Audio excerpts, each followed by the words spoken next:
கார்த்திக் ரேவதி பார்க்குறதுக்காக போயிட்டுருக்காங்க. இந்த பக்கத்தில் வந்துட்டு ரேவதி வந்து ஃப்ளைட் ஏறுறதுக்கு உள்ளே வந்து போயிட்டுருக்காங்க. பாஸ்போர்ட்டெல்லாம் வந்துட்டு காமிச்சிட்டு உள்ளே போகிறாங்க.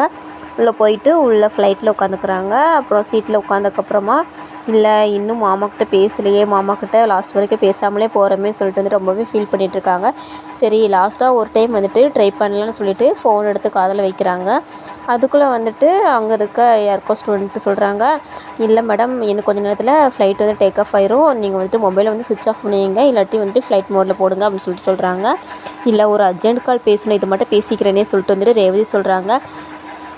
நீங்கள் கனடா போய் இறங்கினதுக்கப்புறம் பேசிக்கோங்க மேடம், இது வந்து ரூல்ஸு அப்படின்னு சொல்லிட்டு வந்துட்டு ஆஃப் பண்ணி வைங்கன்னு சொல்கிறாங்க. சரின்னு சொல்லிட்டு ரேவதி ஆஃப் பண்ணி வைக்கிறாங்க. இந்த பக்கத்தில் கார்த்திக் வந்துட்டு அந்த அந்த சிவனாண்டி வச்சுருந்த அந்த போர்டை வந்து எடுத்துகிட்டு கல்லெல்லாம் நகட்டி வச்சுட்டு அந்த வழியாக வர்றாங்க. வந்ததுமே வந்துட்டு இந்த பக்கத்தில் சந்திரா சொல்கிறாங்க, எப்படி கரெக்டாக தப்பான டைமுக்கு வந்திருக்க அப்படின்னு சொல்லிட்டு வந்துட்டு சிரிக்கிறாங்க. இனிமேல் நீயே நினச்சாலும் என் பொண்ணை வந்து சந்திக்க முடியாது, அவள் மனசை கலைக்க முடியாதுன்னு சொல்லிட்டு வந்துட்டு சாமிச்சு சொல்கிறாங்க. எப்படி வந்துட்டு உங்கள் பொண்ணு மனசில் இருக்கிறது என்னன்னு தெரிஞ்சும் இந்த மாதிரி ஒரு விஷயத்தை உங்களால் பண்ண முடிஞ்சு அப்படின்னு சொல்லிட்டு வந்துட்டு சாமுண்டீஸ்வரிக்கிட்ட கார்த்திக் கேட்குறாங்க. இங்கே பாரு, எல்லாம் என் பொண்ணோட நல்லதுக்கு தான் நான் இதை பண்ணியிருக்கிறேன். இனிமேல் வந்துட்டு உன்னை கல்யாணம் பண்ணதுக்கும் நான் தான் காரணம், உன்னை விட்டு போகிறதுக்கும் நான் தான் காரணம் அப்படின்னு சொல்லிட்டு வந்துட்டு சாமுண்டீஸ்வரி சொல்கிறாங்க. இனிமேல் என்ன பண்ணுவே பண்ணிக்கோ அப்படின்னு சொல்லிட்டு சொல்கிறாங்க. அதுக்கப்புறமா வந்து அங்கேருந்து சாமுண்டீஸ்வரி இங்கேருந்து கிளம்பும்போது சூடாக ஒரு கப் காஃபி குடிச்சிட்டு போங்க அப்படின்னு சொல்லிட்டு கலாய்ச்சிட்டு அங்கேருந்து கிளம்பிடுறாங்க.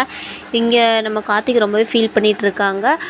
இன்னும் சற்று நேரத்தில் வந்து மதுரையிலேருந்து கனடா ஃப்ளைட் வந்து கிளம்புன்னு சொல்லிட்டு இன்ஃபார்ம் பண்ணுறாங்க. உடனே வந்து கார்த்திக் அப்படியே யோசிச்சுட்டு மயிலுக்கு கால் பண்ணுறாங்க. அப்போ மயில் கேட்குறாங்க, என்ன சகல ரேவதி இன்னும் கிளம்பல தானே சொல்லி கேட்கும்போது, இல்லை கிளம்பிடுச்சு ஃப்ளைட்டு அப்படின்னு சொல்லிட்டு சொல்கிறாங்க.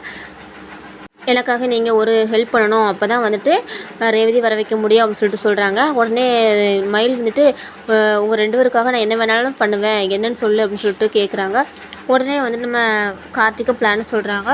மயில் வந்துட்டு உடனே நம்ம சிவனாண்டி வீட்டுக்கு போகிறாங்க. சிவனாண்டியும் அவங்க சித்தப்பா வந்து பேசிகிட்டு இருக்காங்க. நம்ம ஏதோ ஒரு சின்ன விஷயத்தில் தான் வந்துட்டு அந்த கார்த்திகை ஜெயிச்சிருக்கோம், இருந்தாலும் அவ்வளோ சந்தோஷமாக இருக்குது கார்த்திகை ஜெயிச்சிட்டு சொல்லிட்டு அப்படின்னு சொல்லிட்டு 2 பேரும் பேசிகிட்டு இருக்காங்க. ஆமாம், என்னவோ வந்து நானும் சந்திராவும் பிரிஞ்சிருக்கோன்னு சொல்லிட்டு அந்த ரேவதி அவ்வளோவா பேசினா, இப்போ பாருங்கள் அவள் கார்த்திகை விட்டுட்டு கனடா போயிட்டு எவ்வளவோ தூரம் தள்ளி, ஆனால் நானும் சந்திராவும் இங்கே தான் ஒரே ஊரில் இருக்கோன்னு நினச்சா பார்த்துக்குவோம் அப்படின்னு சொல்லிட்டு இருக்காங்க. அப்போது வந்து நம்ம மயில் வந்து சிவனாண்டியோட ஃபோன் சார்ஜரில் இருக்குது, அதை வந்துட்டு எடுக்கிறாங்க. எடுத்து போலீஸ்க்கு இன்ஃபார்ம் பண்ணுறாங்க. இப்போ கிளம்பின கனடா ஃப்ளைட்டில் வந்துட்டு பாம் வச்சுருக்காங்கன்னு சொல்கிறாங்க. பாமா நீங்கள் யார் அப்படின்னு சொல்லிட்டு வந்துட்டு கேட்கவும், நான் சொல்லிடுவேன் அப்படின்னு சொல்லிட்டு வந்துட்டு ஃபோனை கட் பண்ணிடுறாங்க. அதுக்கப்புறம் இந்த நியூஸை வந்துட்டு கார்த்திக்கு கால் பண்ணி சொல்கிறாங்க, நீ சொன்ன மாதிரி செஞ்சுட்டேன்னு சொல்லலை அப்படின்னு சொல்கிறாங்க. ஃபோனை வந்து சந்தேகம் வர மாதிரி அந்த இடத்துல வச்சுருங்கன்னு சொல்லிட்டு கார்த்திகை சொல்கிறாங்க. சரி சொல்லிட்டு மயிலை வந்துட்டு ஃபோனை வந்து அங்கேயே கொண்டு வச்சிடுறாங்க. அதுக்கப்புறமா வந்துட்டு இந்த பக்கத்தில் நம்ம ரேவதி அப்படியே யோசிச்சிட்டே போயிட்டு இருக்கும்போது வந்து திடீர்னு ஃப்ளைட்டு நிறுத்துகிறாங்க. ஃப்ளைட்டு நிறுத்திட்டு எல்லோரையும் வந்து இறங்க சொல்கிறாங்க. இங்கே வந்து நம்ம சாமுண்டீஸ்வரியும் சந்திராவும் ரொம்பவே சந்தோஷமாக வீட்டுக்கு வராங்க. உடனே ரோஹிணி வந்துட்டு ரொம்பவே ஆக்ரோஷமாக வந்துட்டு அவங்க அம்மாக்கிட்ட பேசிகிட்டு இருக்காங்க. நீ பண்ணது கொஞ்சமாவது நியாயமாக இருக்குதாம்மா, ரேவதியோட சந்தோஷத்தை இப்படி கெடுத்துட்டு வந்திருக்கியே, நீ எல்லாம் ஒரு அம்மாவா அப்படின்னு சொல்லிட்டு கேட்குறாங்க. அவளோட நல்லதுக்காக தான் நான் இது பண்ணேன் அப்படின்னு சொல்லிட்டு வந்துட்டு சாமுண்டீஸ்வரி சொல்லவும், எது நல்லது, இதுவாக நல்லது, இது அவளுக்கு பண்ண துரோகம் அப்படின்னு சொல்லிட்டு வந்துட்டு ரோஹிணி சொல்கிறாங்க. இதெல்லாம் வந்துட்டு நீங்களே வந்து இப்படி பண்ணலாமா, அவளோட சந்தோஷத்துக்கு எடுக்கலாமா சொல்கிறாங்க. கார்த்தி ரொம்ப நல்லவர், அவளை நல்லா பார்த்துக்குவாரு அப்படிங்கிறாங்க. இல்லை, நீங்கள் நினைக்கிற மாதிரிலாம் அந்த கார்த்தி இல்லை, நீங்கள் பாரு ரேவதிக்கு வந்து அந்த கார்த்தி கூட சேரவே கூடாது, அதுதான் எனக்கு வேணும். இந்த விஷயத்தை ரேவதிக்கு கால் பண்ணி சொல்லலான்னு பார்த்தோன்னா அதுக்கப்புறம் என்னோட இன்னொரு முகத்தை நீ பார்க்க வேண்டியிருக்குன்னு சொல்லி சாமுண்டீஸ்வரி மிரட்டிட்டு போயிடுறாங்க. அதுக்கப்புறமா இங்கே வந்துட்டு நம்ம ரேவதி வந்து ஃப்ளைட்லேருந்து இறங்கி வராங்க. இறங்கி வந்து பார்த்தா எல்லோரும் வந்துட்டு பாம்பு இருக்குன்னு சொல்லிட்டு வந்து பயந்து ஓடுறாங்க. அப்போ நம்ம ரேவதி மட்டும் கார்த்திக்கு பார்த்துட்டு மாமா அப்படின்னு சொல்லிட்டு வந்துட்டு வராங்க. எங்கே உங்களை பார்க்காம போயிடுவேன்னு சொல்லிட்டு வந்துட்டு ரொம்பவே ஃபீல் பண்ணிகிட்டு இருந்தேன் மாமா அப்படிங்கிறாங்க. இதுக்கு எல்லாத்துக்கும் காரணம் உங்கள் அம்மா தான், நம்மளை பிரிக்கணும் உங்கள் அம்மா தான் பிளான் பண்ணியிருக்காங்க, சொல்கிறாங்க அப்படிங்கிறாங்க.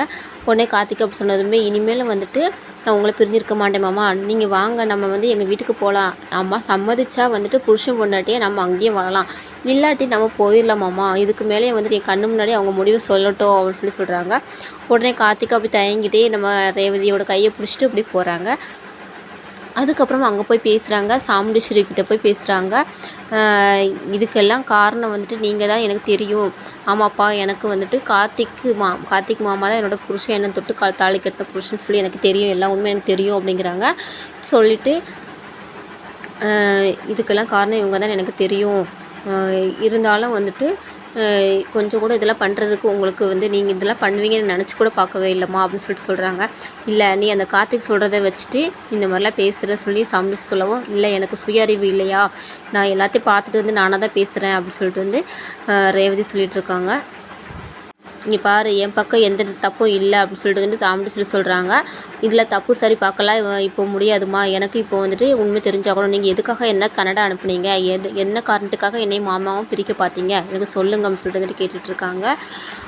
இதோட இந்த எபிசோடு வந்து முடிச்சிருக்காங்க. இதுக்கப்புறம் எனக்கு தெரிஞ்சுக்கணும், மறக்காம நம்ம சேனலை சப்ஸ்கிரைப் பண்ணிக்கோங்க, கூட பெல் ஐகானை ப்ரெஸ் பண்ணிக்கோங்க, அப்போ நான் போகிற வீடியோ உங்களுக்கு நோட்டிஃபிகேஷனில் காட்டும். தேங்க்யூ.